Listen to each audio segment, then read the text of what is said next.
उसी बारे में हम आज बात करेंगे and we will try to find out that what is the real nature of crime and when we say that a crime has been committed, आखिर कब ये माना जाएगा कि क्राइम हुआ है या नहीं हुआ है। So let's find out what is the real definition of crime. Crime आखिर कहते किसको। So we will discuss the subject today in this video कि क्राइम का क्या मतलब है। So if we first, तो हम देखते हैं सबसे पहले जब सोसाइटी में कोई क्राइम होता है तो हम बोलते हैं कि कोई एक्ट हुआ है, कोई क्रिमिनल एक्ट हुआ है। So we start from the very first part कि कोई एक्ट हुआ है जो क्रिमिनल नेचर का है। किसी ने चोरी की है, किसी ने डाका डाला है, किसी ने किडनैपिंग किया है या कुछ और क्रिमिनल एक्टिविटी की है। सो वी कैन अंडरस्टैंड कि उसको देखकर हम एक रफ आइडिया लगाते हैं कि कोई क्रिमिनल एक्टिविटी हुई है। What is the criminal act the only part of the crime? क्या खाली क्रिमिनल एक्ट होने से हम ये बोल देते हैं कि वो क्राइम हुआ है या उसके साथ कुछ और भी रिक्वायरमेंट होती है? Yes, there is a requirement that's called intention, कि साथ साथ इंटेंशन भी होनी चाहिए कि अगर किसी आदमी की उस एक्ट को करने की प्री प्लान्ड इंटेंशन नहीं थी, then we cannot say that a crime has been committed. इसका मतलब क्राइम नहीं हुआ है।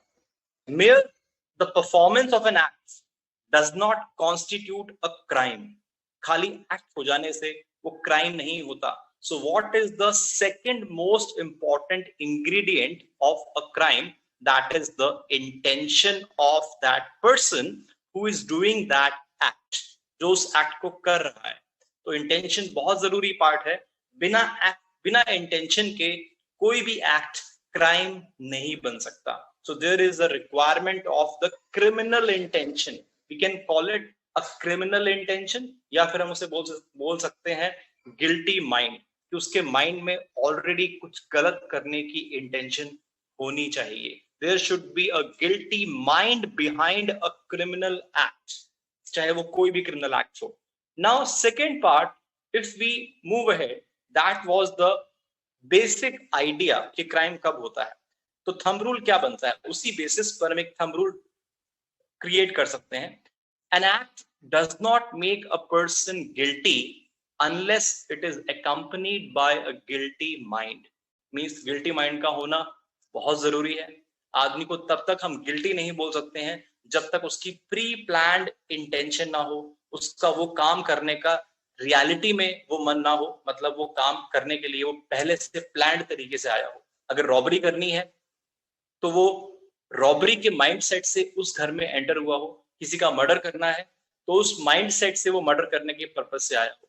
तो उसका माइंडसेट क्या है? We have to look into the mindset of that particular person who is committing a criminal act.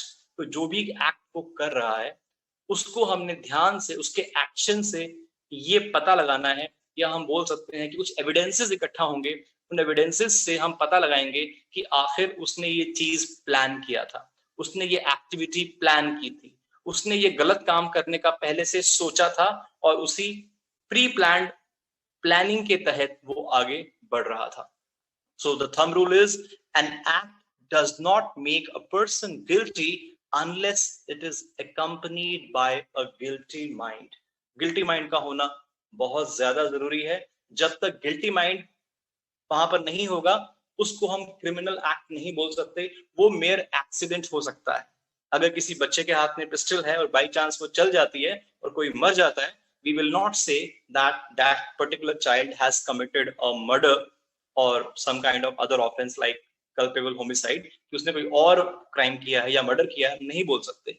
Reason, उस बच्चे का ऐसा कोई माइंडसेट नहीं था कि उसने शूट करना था, एक्सीडेंटली शूट हो गया। मतलब जब तक गिल्टी माइंड नहीं है उसको हम एक्सीडेंट की कैटेगरी में डालकर उसको हम छोड़ सकते हैं, उस आदमी को बिना सजा के छोड़ा जा सकता है।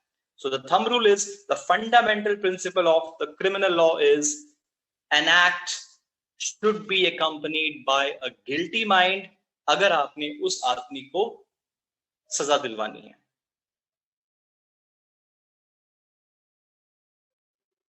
There are some exceptional cases कुछ केसेस ऐसे हैं जो हमारे फंडामेंटल रूल के एरिया से बाहर निकल जाते हैं। अब वो कौन से केसेस हैं, उनको हम एक्सेप्शंस बोलेंगे कि वो डेफिनेटली एक्सेप्शंस हैं, कहीं पर शायद वो फंडामेंटल रूल अप्लाई नहीं होता है। अभी मैंने बोला कि जब तक एक एक्ट के साथ गलत इंटेंशन नहीं होगी, गिल्टी माइंड नहीं होगा, वो क्राइम नहीं होगा। लेकिन कुछ एक्सेप्शंस हैं। There are few exceptions to this fundamental principle. Now the exceptions are कि खाली एक्ट करने से भी हम बोल सकते हैं कि कोई आदमी क्रिमिनल हो सकता है। Act alone makes a person criminal, बिल्कुल हो सकता है, लेकिन ये एक्सेप्शंस में आएगा। जनरल रूल वही रहेगा कि गिल्टी माइंड का होना जरूरी है। Now what are those exceptional cases? In what cases we can say that act alone makes a person criminal, and these exceptional cases are called cases of strict liability. इस case में guilty mind के बिना भी हम किसी को criminal करार कर सकते हैं, उसको क्रिमिनल डिक्लेयर किया जा सकता है अगर उसके पास गिल्टी इंटेंशन पहले से नहीं थी या वो प्लान करके नहीं आया था, तब भी हम बोल सकते हैं कि उसने क्राइम किया है। Now these are the cases which come under the area of strict liability। यहाँ पर हमने liability strict तरीके से impose करनी है, चाहे उसने सोचा था नहीं सोचा था, चाहे उसका माइंड गिल्टी था नहीं था, चाहे उसकी इंटेंशन थी या नहीं थी, does not matter। इससे कोई फर्क नहीं पड़ता। फर्क इस बात से पड़ता है कि क्या उसने वो काम कर दिया, जानबूझकर किया या अनजाने में किया। There will be punishment attached with that and he will have to bear that punishment।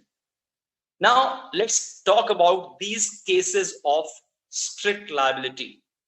हम केस 1 की बात करते हैं जिसमें हम ये बोल सकते हैं कि जितने भी मैटर्स पब्लिक सेफ्टी से कंसर्न है, सोशल वेलफेयर से कंसर्न है, हेल्थ ऑफ द पब्लिक से कंसर्न है, फूड डिपार्टमेंट से कंसर्न है, ये ऐसे एरियाज हैं जो बहुत सेंसिटिव एरियाज हैं। अगर इसमें किसी भी तरीके की नेग्लिजेंस होती है तो मास लेवल पे बहुत ज्यादा नुकसान होता है।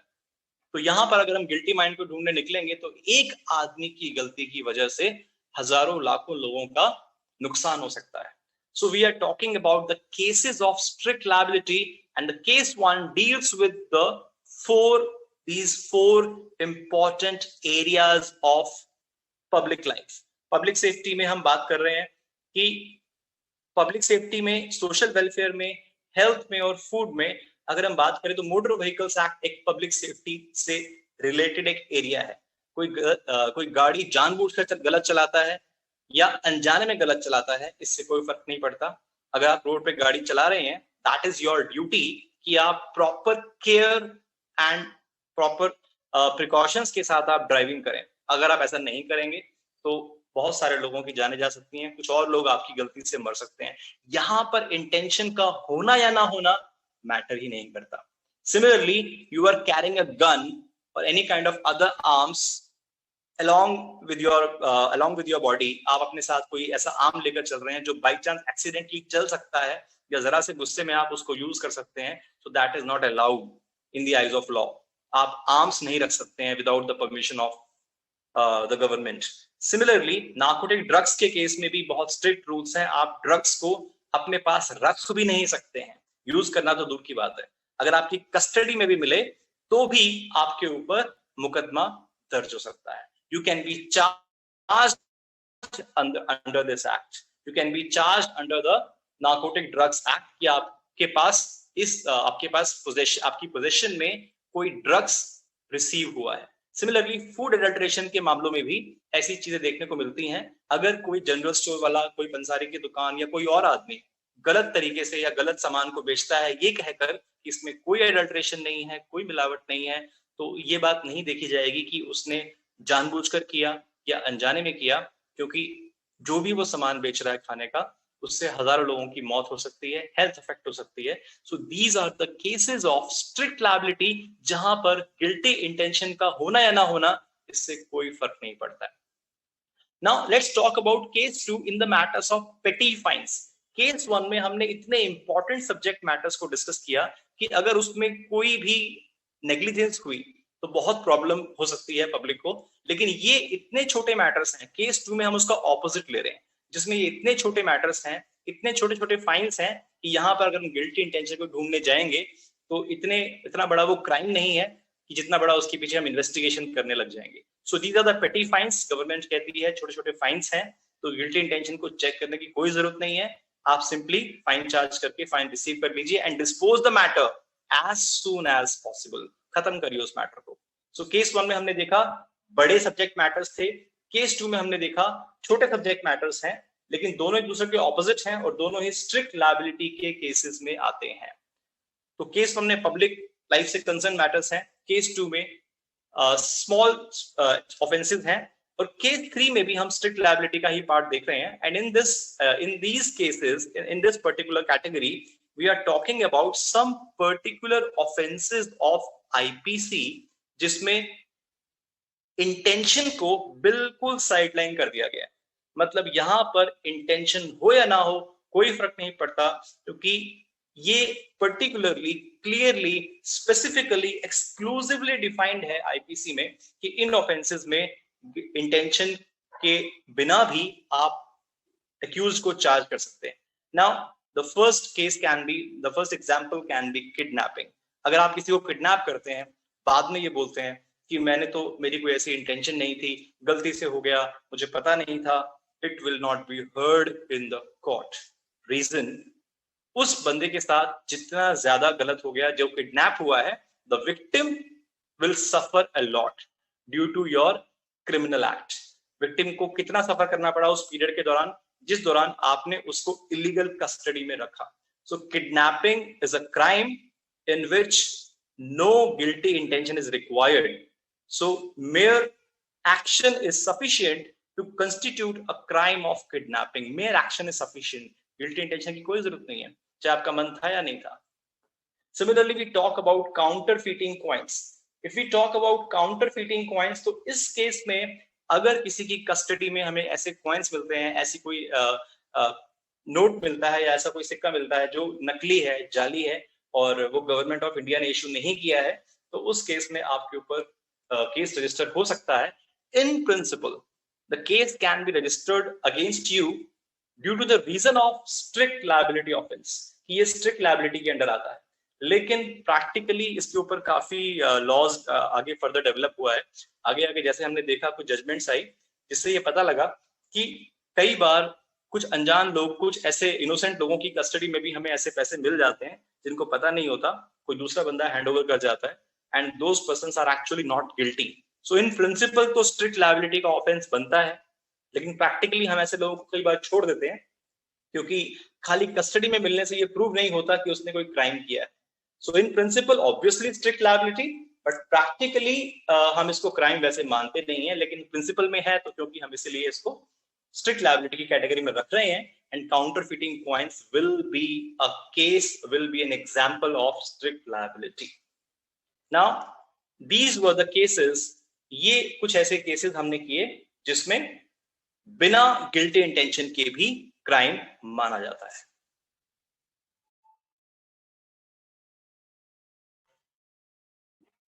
Next category, that is quite opposite to the second, quite opposite to the first part. पहले पार्ट में हमने देखा कि बिना इंटेंशन के भी क्राइम हो सकता है, खाली एक्ट होगा तब भी क्राइम माना जाएगा. अब जस्ट उसका ऑपोजिट एंगल लेते हैं कि अगर क्या सिर्फ सोचने से भी क्राइम हो सकता है. मतलब हम कहें कि हमारी इंटेंशन गिल्टी थी लेकिन हमने किया कुछ नहीं. Means there was no act but there was a guilty mind. I repeat, there was no act but there was a guilty mind. Means guilty mind alone makes a person criminal. क्या ऐसा भी हो सकता है? क्या सिर्फ सोचने से भी क्राइम पॉसिबल हो सकता है? बिल्कुल हो सकता है. कुछ ऐसे केसेस होते हैं जहां पर माइंड अगर गिल्टी है तो आपके ऊपर पनिशमेंट इन्फ्लिक्ट की जा सकती है, आपके ऊपर पनिशमेंट इंपोज की जा सकती है. लेकिन इसमें एक छोटा सा एडिशन है, खाली सोचने से कैसे. अगर मैंने सोचा कि मैं किसी का मर्डर करूंगा तो क्या मुझ पर मर्डर का चार्ज बनेगा? ऑब्वियसली नो, नहीं बन सकता, क्योंकि मैंने मर्डर किया नहीं, जस्ट सोचा है. ऐसे तो मैं बहुत सारी चीजें सोच सकता हूं, आप बहुत सारी चीजें सोच सकते हैं, उससे क्राइम नहीं होता. But the main thing is, अगर आपने कुछ गलत सोचा है और उस सोच को अपने माइंड में रिटेन किया है, और रिटेन करने के बाद आपने उसकी फर्दरेंस में कुछ एक्शन किया है, कोई ऐसा एक्ट किया है जो उस सोच से बाहर निकल जाता है, मतलब आपके माइंड से वो प्लान बाहर आ गया है, कोई ऐसा एक्ट जो उस माइंड सेट को रिफ्लेक्ट करता है, कोई ऐसा एक्ट जो आपके उस गिल्टी इंटेंशन को शो करता है। इट मींस अब ये प्रूव हो सकता है कि आप पूरी तैयारी कर रहे हैं उस चीज को पर्टिकुलरली प्रैक्टिकल लाइफ में इंप्लीमेंट करने के लिए, उसको आप पूरा एग्जीक्यूट करना चाहते हैं, आप पूरी तैयारी में बैठे हैं और आपका गिल्टी माइंड बस मौका देखते ही वो काम कर सकता है।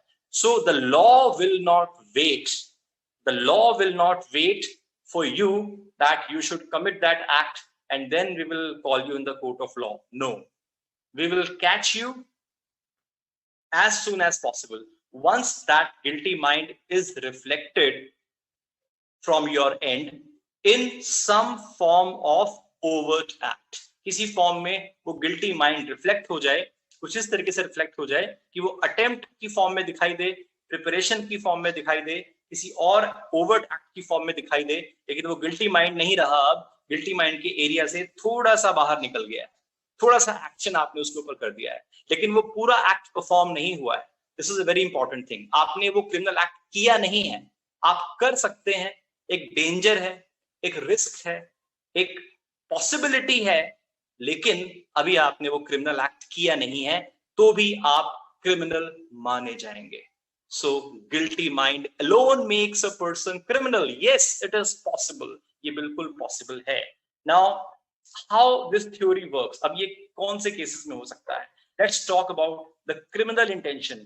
Just criminal intention will make you a criminal. Even if you have only criminal intention and you do not commit any acts, you might be charged with a criminal with any criminal action. आप किसी criminal act को करने की उसी same तरीके से आपको charge किया जाएगा जैसे किसी क्रिमिनल को कोर्ट में चार्ज किया जाता है।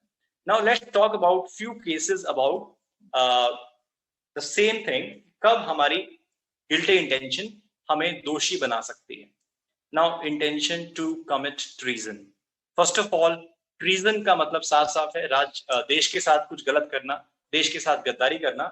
सो ट्रीजन की हम बात करें तो section 124A of IPC, section 124A of Indian penal code, जिसमें सेडिशन की बात की गई है, जिसमें ये बताया गया है कि अगर आप देश के साथ कोई गद्दारी करते हैं या कोई ऐसी चीज करते हैं जिसमें आप गवर्नमेंट के खिलाफ या गवर्नमेंट के खिलाफ कोई हेट्रेड आप फैलाना चाहते हैं, गवर्नमेंट के खिलाफ आप कोई चीज, कोई प्लान तैयार कर रहे हैं, पूरी गवर्नमेंट को आप ओवरथ्रो करने की कोशिश कर रहे हैं, और ऐसा कोई आपका प्लान है कि आप देश की जो यूनिटी है उसको खराब करना चाहते हैं और गवर्नमेंट को ओवरथ्रो करना चाहते हैं, then in that cases the government will not wait, the law will not wait कि आप असली में वैसा कर ही दें।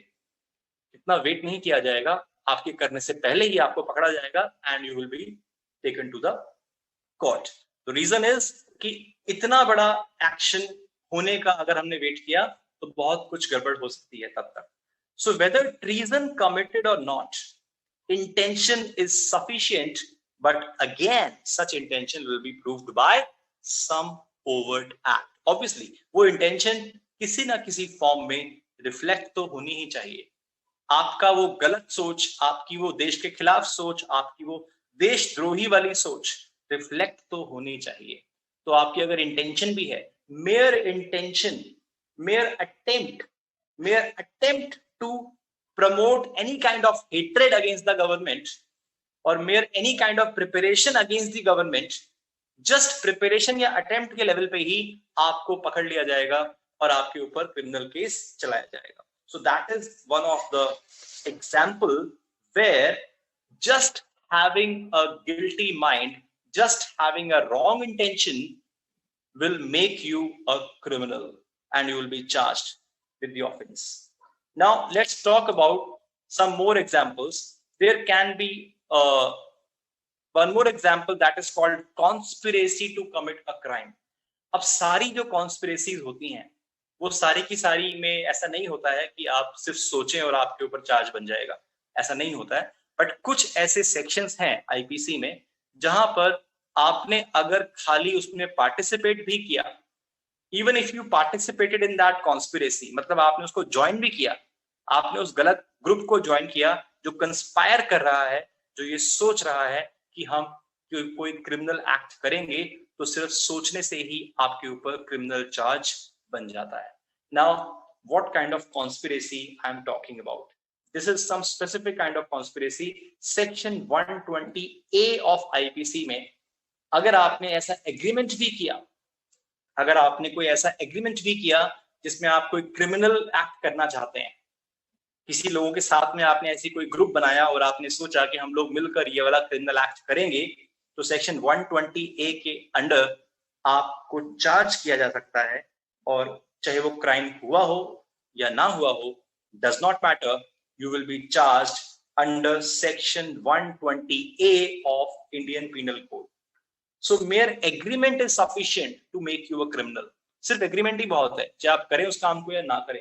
Similarly section 34 of IPC, section 34 में भी हम कॉमन इंटेंशन की बात करते हैं, जहां पर 10 लोगों ने मिलकर या 20 लोगों ने मिलकर कोई क्राइम किया और उसमें सपोज 5 लोगों ने क्राइम किया, बाकी 15 लोग सिर्फ दूर से देख रहे थे, उन्होंने सिर्फ इनडायरेक्टली सपोर्ट किया या पैसिवली सपोर्ट किया, या उन्होंने मर्डर के स्पॉट पे गोली नहीं मारी, वो सिर्फ पिस्टल्स उन्होंने प्रोवाइड किया, या उन्होंने पीछे से गाड़ी सिर्फ ड्राइव की, कुछ ऐसा इनडायरेक्ट या ऐसा पैसिव सपोर्ट किया अपने उन दूसरे लोगों को, और खुद वो क्राइम नहीं किया, तब भी जो पैसिव सपोर्ट कर रहे हैं, जो इनडायरेक्टली सपोर्ट कर रहे हैं, उनके ऊपर भी उतना ही क्रिमिनल चार्ज बनेगा जितना उन लोगों पे बनेगा जिन्होंने एक्चुअली क्राइम कमिट किया है। So that is a very important part, कि अगर आप कंस्पायर भी करते हैं, इनडायरेक्टली पैसिवली भी सपोर्ट करते हैं, तो आपका जो चार्ज है वो कम नहीं हो जाता है, क्योंकि आपकी विलिंगनेस तो कंप्लीट है। गोली कोई चला रहा है, दूसरा दूर से खड़ा होकर देख रहा है, डज नॉट मैटर। जिसने नहीं चलाई उसके ऊपर भी उतना ही चार्ज बनेगा जितना गोली चलाने वाले के ऊपर बनेगा। So conspiracy to commit a crime, now it depends that which kind of conspiracy we are talking about, but section 120A and section 34 of IPC, इन दोनों में आपको जस्ट एग्रीमेंट से ही, सिर्फ सोचने से ही, सिर्फ गिल्टी इंटेंशन के प्रूव होने से ही आपके ऊपर क्रिमिनल चार्ज बन जाता है। Now we talked about various kind of exceptions, लेकिन हम जनरल सेंस में देखें तो जनरल सेंस में तो हम बोलेंगे कि fundamental rule is still intact at its own place. दोनों चीजों का होना इन जनरल बहुत जरूरी है। एक तो फिजिकल एस्पेक्ट, जिसको हम एक्ट बोलते हैं, कि जब तक क्राइम होगा ही नहीं, हम ये नहीं कह सकते हैं कि आप क्रिमिनल हो, या जब तक आप सोचोगे नहीं उस क्राइम को करने का, तब तक भी हम ये नहीं कह सकते हैं कि वो आदमी क्रिमिनल है।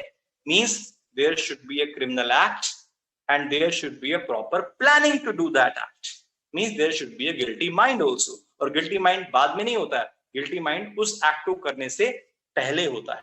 मतलब पहले आप सोचते हैं, बाद में आप करते हैं, पहले आप करते हैं, बाद में आप सोचते नहीं। So this is very important, पहले आप सोचते हैं, बाद में आप करते हैं। सो गिल्टी माइंड पहले आएगा और क्रिमिनल एक्ट बाद में आएगा। और अगर गिल्टी माइंड पहले नहीं था और खाली एक्ट हुआ है, that can be under the category of accident also, कि वो एक्सीडेंट माना जा सकता है। तो आप क्रिमिनल नहीं होंगे, आपके ऊपर नेग्लिजेंस वगैरह का छोटा मोटा केस बन सकता है, लेकिन आपके ऊपर क्रिमिनल चार्ज नहीं बनेगा। क्यों? क्योंकि आपने गलत सोच से वो काम नहीं किया। I just give the example of a child. So guilty mind is a very important part, लेकिन इन दोनों के अपने अपने एक्सेप्शंस हैं। अभी हमने बात की कि खाली एक्ट करने से और गिल्टी माइंड ना भी हो तो भी क्राइम हो सकता है। सिमिलरली खाली सोचने से, एक्ट ना भी हो तो भी क्राइम हो सकता है। And what were those cases? Crime नहीं है, खाली मेंटल एस्पेक्ट है, सिर्फ सोचा है और किया कुछ नहीं है, तो भी कोई क्राइम नहीं है।